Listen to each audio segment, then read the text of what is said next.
வந்துடுச்சுனாலே சளி, இருமல் இதெல்லாம் வர ஆரம்பிச்சிடும். அது மட்டும் இல்லைங்க, இந்த மாதிரி சமயத்துலதான் பக்கவாதம், மாரடைப்பு இதெல்லாம் வர்றதுக்கான வாய்ப்பு அதிகம். குளிர்காலத்துல நம்மளுடைய சருமமும் வறண்டு போய் பொலிவே இல்லாம இருக்கும். நாம எதை சாப்பிட்டாலுமே அவ்வளவு சீக்கிரத்துல செரிமானமே ஆகாது. செரிமான பிரச்சனையும் இருக்கும். அதனால மலச்சிக்கல் பிரச்சனையும் வரும். இதுக்கெல்லாம் காரணம் என்னன்னு பாத்தீங்கன்னா, குளிர்காலத்துல உடம்போட வெப்பநிலை குறையும், நம்மளோட நோய் எதிர்ப்பு சக்தி அளவும் குறையும். குளிர்காலத்துல இத மாதிரி வர பிரச்சனைகளை போக்குறதுக்கு நீங்க தினமும் ஒரு ஆரஞ்சு பழத்தை சாப்பிட்டாலே போதும். அதுவும் கமலா ஆரஞ்சா இருந்தா ரொம்ப நல்லது. ஆரஞ்சு பழம் பொதுவா புளிப்பா தாங்க இருக்கும். ஆனா குளிர்காலங்கள்ல மட்டும் இதோட சுவை பாத்தீங்கன்னா ரொம்ப இனிப்பா இருக்கும். இது இயற்கையோட ஒரு அற்புதமான செயல் அப்படின்னு சொல்லலாம். இந்த ஆரஞ்சு பழத்தை குளிர்காலத்துல ஏன் சாப்பிடணும்? இதை சாப்பிட்டா நம்ம உடம்புக்கு அப்படி என்னதான் ஆரோக்கியம்?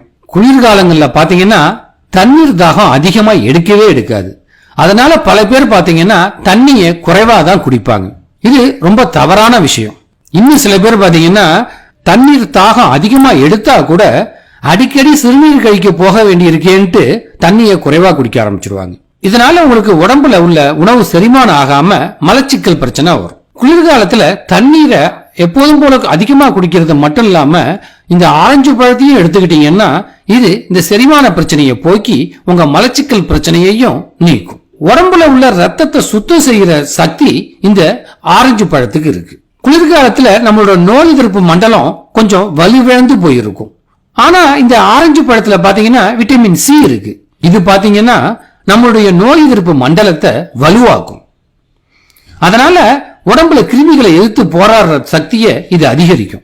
குளிர்காலத்துல பொதுவா பாத்தீங்கன்னா சருமம் வறண்டு போயிருக்குங்க. இந்த மாதிரி சமயத்துல இந்த ஆரஞ்சோட பழ சாறை எடுத்து சருமத்துல தடவினாலே போதும், தோல் ஆரோக்கியமாவும் ஊட்டச்சத்தோடையும் இருக்கும். நிறைய பேர் ஆரஞ்சு பழத்தை சாப்பிட்டா சளி பிடிச்சுக்கும் அப்படின்னு சொல்லுவாங்க. அப்படிலாம் இல்லைங்க.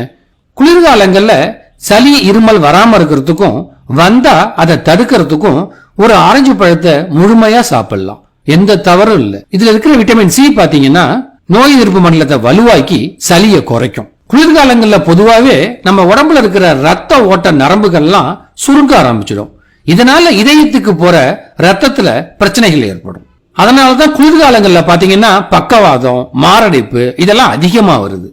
ஆனா இந்த ஆரஞ்சு பழ சாருக்கு பாத்தீங்கன்னா ரத்த ஓட்ட நரம்புகள் எல்லாம் சுருங்கி விரிகிற திறனை அதிகரிக்கிற சக்தி இருக்கு. அப்படி குளிர்காலங்களில் ஆரஞ்சு பழம் சாப்பிடும் போது இது மாரடைப்பு, பக்கவாதம் இதுக்கெல்லாம் எதிராக போராடுது. ஆரஞ்சு பழத்தை சாப்பிட்டீங்கனாலே அது நமக்கு பசி எடுக்கிற தன்மையை குறைச்சிடும். இதனால உடலுக்கு போதுமான சக்தியையும் கொடுத்து உடல் எடையையும் இது குறைக்கும். சிறுநீரக கல் சின்ன சின்னதா உங்களுக்கு இருந்ததுன்னா ஆரஞ்சு பழ சாறு சாப்பிட்டாலே போதும்.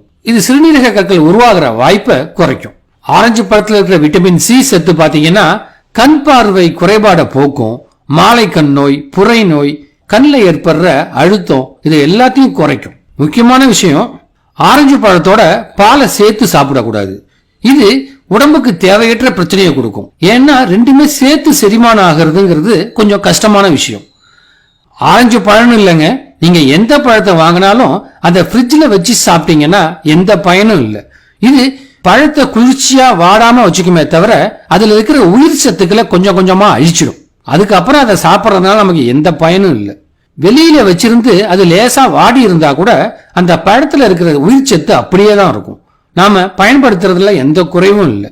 முடிஞ்ச வரைக்கும் பழங்களை ஃப்ரிட்ஜில் வைக்காம சாப்பிட பழகிக்கிங்க. இந்த காணொளி உங்களுக்கு பிடிச்சிருந்ததுன்னா மறக்காம உங்க விருப்பத்தை தெரிவிங்க.